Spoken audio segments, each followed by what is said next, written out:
Gary, it must have been a difficult couple of days, but how have the players responded in training? I think it's always difficult when you have a result that you don't want, and I think really it's my job to to try not to get carried away in the emotions of it all, and to try and sort of see it a little bit more black and white terms of what we did well and what we really didn't do well, and try and move forward. And what I would say is we've had a really good meeting with the players today. I think we had a good meeting after the game, actually. I mean, it's probably not been spoke about, but we had a good sort of 25 minutes, half an hour in the room afterwards, and a lot of things were said and players got things off their chest, and I think it's always healthy to do that. And then the key then is the next day you come in, you're ready to move forward. So we had a call down Thursday, had a good meeting today, trained really, really well again. And what we hope then is that we then take that into Saturday's game, and rather than 25 minutes of very, very good football, we're able to elongate that a little bit further and put in a performance that lasts rather than sporadically. Mark Sales said that there's going to be possibly a few changes tomorrow. There clearly is a chance for the players coming in then to grab these spots and make them their own. Yeah, I think that, it's twofold for that. I think that one is that when you're not winning games, you're always looking to find the ideal solution. And sometimes with that is putting faith in players and seeing if they can respond to things that they've not done so well. Or the other side of it is to put players in and give them an opportunity. But I think with a Saturday game, you would look to do that anyway. I think common sense suggests that it's very difficult to maintain a high, whether you can argue whether we did maintain a high level of intensity, of course, but it's hard to maintain a level of intensity for some of those players with only sort of 2 days recovery. When you speak to a lot of other managers, particularly a lot of the managers that have worked in Europe, they'll say that 2 days is not enough to be able to perform to the maximum again. So I think therefore we would look to make some changes anyway. But you're obviously got to make two enforced changes, I would assume. Ashley Williams clearly can't play, and Tom Ince is maybe out injured. Yes, I think both of those you would be right. Ash obviously misses one game, which I think he was disappointed with that. He's apologised to me. I think about 5 minutes before he got sent off, I said to him, Ash, whatever you do, don't get sent off. And I think it was all the emotion of the game and everything was difficult to control. So, but he'll be disappointed. He's an experienced player. He knows he shouldn't have done that. And he loses his place in the team now. So that's something that he's punished with already.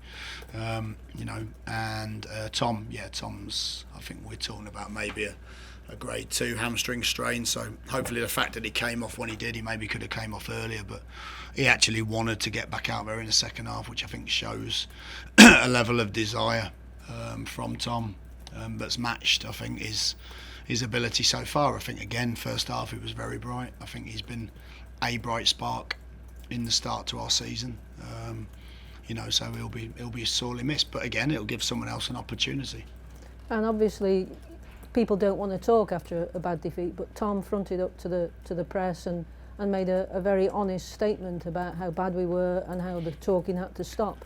And you have now got to use all your man management skills to get a tune out of these players, haven't you?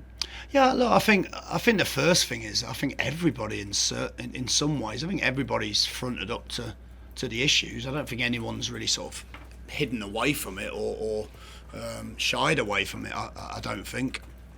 I think the big thing for me is, the first thing with it is that the players have tried to get results, and they've not. I don't think the players have gone out there and, contrary to some sort of public opinion, of not wanted to win matches. I think what you've seen is the fragility that comes over time when you don't win matches, and I think we all feel that first win would make everybody feel a hell of a lot better. Of course, we want to be sat there with that and more already.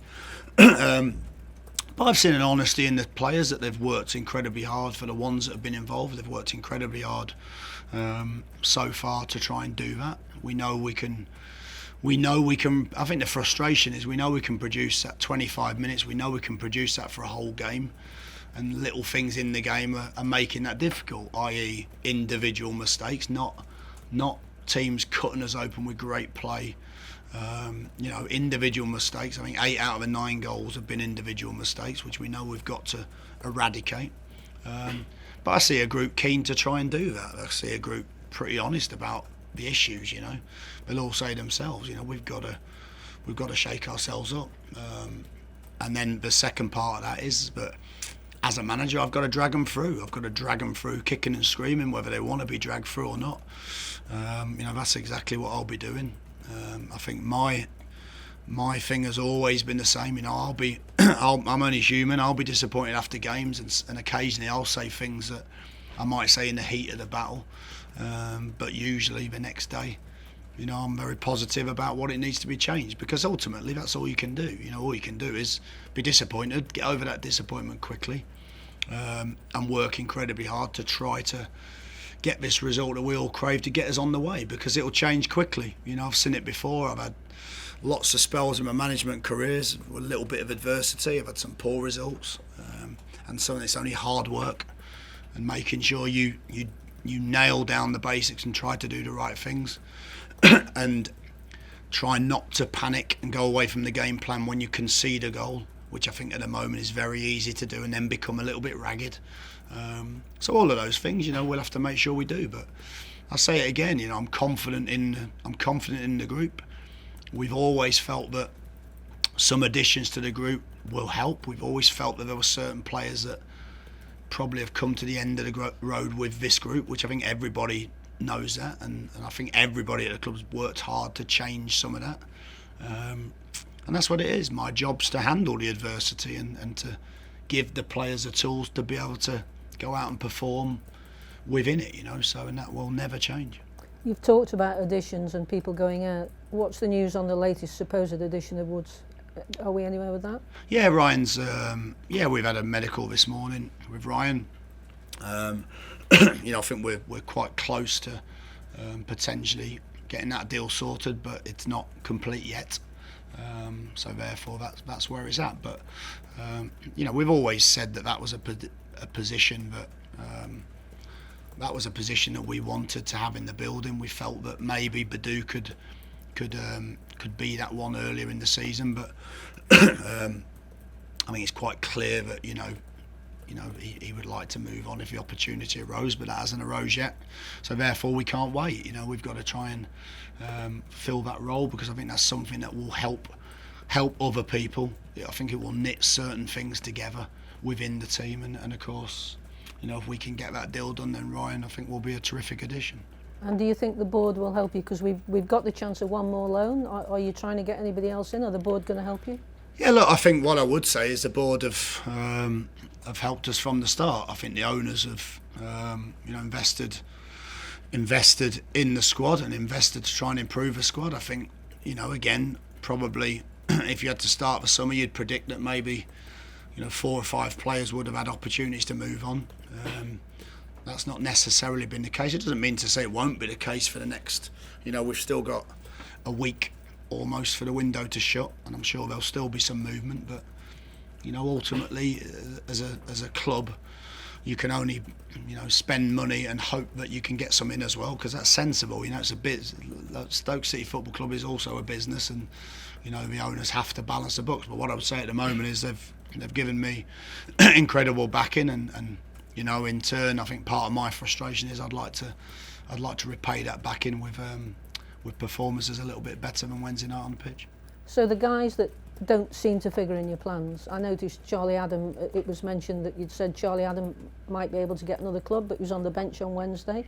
Where does that leave the likes of Jeff Cameron? The reason I'm picking Jeff is because obviously he's a good utility player, or I think he is, and he could perhaps help at this moment in time. These players, they need to either move or get back in contention, don't they? Yeah, no, I agree. And at the moment, I've had conversations with those players, as to where I see their opportunities. Don't forget as well, sometimes those players have also had conversations with me as to where they see themselves, and I think that we probably have 5 or 6 maybe at the moment, or 4 or 5, that you have to you have to be sure that everybody's committed. I think there were players last season that maybe said they didn't see themselves playing in a championship. So you have to understand that sometimes it might look on the outside that I'm not suggesting Jeff is one of those necessarily, but you do have players that will see their future elsewhere. And for me, we've got too many of those variables at the moment. So we need to focus. I want a group that wants to be here. I want a group that wants to play football for Stoke. I want a group that, if we perform poorly on a Wednesday night, we all take responsibility because we all see ourselves as getting out of those situations. And I think when we get to that point, I don't think we've had a chance really to get to that point yet, for various reasons. And I think when we do, then I think you'll see the group move forward very quickly. And the fans don't understand, do they? It's not as easy as just paying people up and getting rid of them, is it? People want to see out the contracts. You can't do anything about that, can you? Well, look, you can't pay. You can't pay. Let's say you can't pay £18 million for someone and then just give them away for free. I don't think any business in the world would ever make those type of decisions.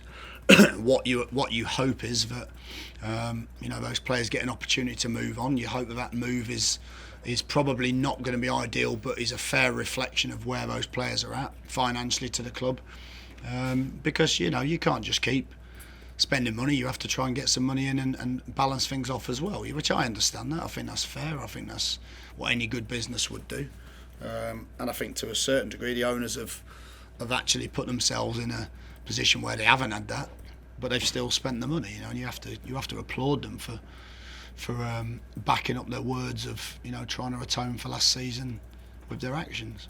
And the fans obviously were bitterly disappointed on Wednesday and expressed it with a large amount of booing. You really need their support tomorrow, don't you, even if things go wrong? Yeah, look, I mean, I think we're all working incredibly hard together to try to change this. We're trying to be in a position where we do everything possible that we can to do it. I think, but whilst I understand it, and if I'm being honest, in some ways, I'd rather that was directed at me rather than the players. If that's what it has to be, then I'd rather that, because I've got broader shoulders and I'm quite happy with it being that way. Because I think once you start doing it with the players, you can see it. They get edgy, they get nervous, and whilst they've got to handle that, of course. I think it would be a better solution, if we all just try, just for 90 minutes to try and stick behind each other. But I also understand the scenario. I also understand that it can be frustrating as a. Any further? Aye. I'm sure I said I'll meet you later at 7 o'clock. Make sure your wife doesn't find out. Any further injury news? Anybody else got any knocks from Wednesday? No, not in a minute. We're hoping to have Bruno back today. We're hoping to have Mamdouth back today. Again, you'll see that information when we get to tomorrow. But we've got a few moving parts that I have to assess over the next sort of 24 hours.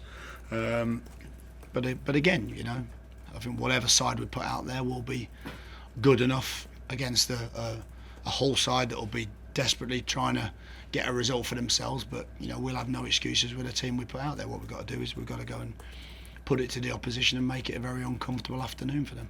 And lastly from me, why did you get the yellow card? Well, I'm not too sure, because I think the frustration for managers these days, and I'm certainly share this with a few managers, because I was in the managers meeting when we spoke about it, is that at the minute, the fourth official just agrees with the ref. You're not allowed to shout on at the ref and disagree with his decisions. You don't get an awful lot of feedback if you don't agree with decisions, and now, to top it off, as a manager, you can get a yellow card as well. So I think somehow the odds are not quite stacked in your favour, but I appreciate that probably I shouldn't run towards the touchline and throw my arms around in disgust. The offside decision was 2 yards onside.